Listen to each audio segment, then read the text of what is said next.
அஸ்ஸலாமு அலைக்கும் ரஹ்மத்துல்லாஹி தஆலா வபரகாத்துஹு. அல்ஹம்துலில்லா. நம்ம எல்லாருக்குமே செல்ஃப் லவ்னு ஒன்று இருக்கணும். கண்டிப்பான முறையில் செல்ஃப் லவ்னு இருக்கணும். செல்ஃப் லவ் இருக்கணும் கண்டிப்பாக. அதுக்கப்புறமேட்டு ப்ரெசண்ட்டில் லீவ் பண்ணணும். பாஸ்ட்டை விட்டுறணும், ஃப்யூச்சர் விட்டுறணும். ஃப்யூச்சர்லாம் அல்லா கையில் தான் இருக்குது. பாஸ்ட் நமக்கு என்ன எழுதப்பட்டதோ அதுதான். ப்ரெசண்ட் லைஃப் நம்ம லீட் பண்ணணும். நம்ம ரொம்ப ஹாப்பியாக இருக்கணும். ரொம்ப ரொம்ப ஹாப்பியாக இருக்கணும். நம்ம செல்ஃப் லவ் இருக்கணும். இந்த மூணும் இருந்தால் தான் நமக்கு லாங் லைஃப் வரும், நீண்ட காலம் வரும். நீண்ட காலமாக நம்ம நிறைய நாள் நம்ம வாழலாம். ஹாப்பினஸ் கண்டிப்பாக இருக்கணும். நமக்கு என்ன நடந்தாலும் அல்லாவோட கதர், அல்லாவோட விதிப்படி நடக்குது அப்படின்னு நினச்சிட்டு நம்ம ஹாப்பியாக இருக்கணும். அப்போது ஒருத்தன் அல்லாக்கிட்ட கேட்டானா, அல்லா எல்லாமே நீ தானே எழுதி வச்சுட்ட ஏற்கனவே, இப்போ நான் எதுக்கு என்னோட விஷை கேட்கணும்? என்னோட விருப்பத்தை, என்னோட ஆசையை நான் உன்கிட்ட கேட்கணும்? எல்லாமே நீ தானே எழுதி வச்சுட்டேன்னு. அப்போ அல்லா சொன்னானா, சில பக்கங்களில் நீ விரும்பியது நடக்கட்டும்னு நான் எழுதியிருப்பேன். அதனால நீ என்ன விரும்பி கேட்டியோ அது கண்டிப்பாக நடந்திருக்கும். நீ முயற்சி செய்.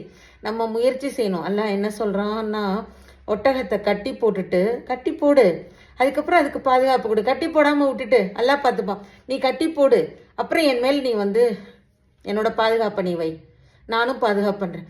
எந்த முயற்சியுமே இல்லாமல், எந்த இதுவுமே செய்யாமல், நம்ம சைட்லேருந்து எந்த ஸ்டெப்புமே எடுத்து வைக்காமல் அல்லா தானே எழுதிட்டான்னு சொல்லக்கூடாது. நம்மளோட முயற்சிகளும் இருக்கணும். நம்ம முயற்சியோட நம்மளும் பண்ணணும். அல்லாவும் கண்டிப்பான முறையில் அல்லா நம்ம விரும்பியதை செய்வோம்.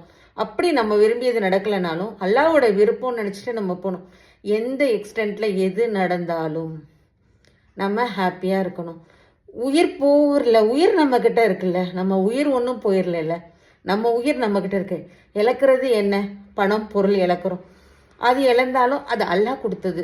நம்மளோட உயிர் நம்மக்கிட்ட இருக்கு. நம்ம ஹாப்பினஸோட நம்ம பாதுகாப்பாக இருக்கணும். நம்ம ஹாப்பினஸோடு இருக்கும்போது நம்ம நீண்ட காலம் நம்ம உயிர் வாழ முடியும். நம்மளுக்கு செல்ஃப் லவ்னு ஒன்று இருக்கணும். நம்மளை லவ் பண்ணிக்கணும், நம்மளை குரூம் பண்ணிக்கணும். அல்ஹம்துலில்லாஹ்.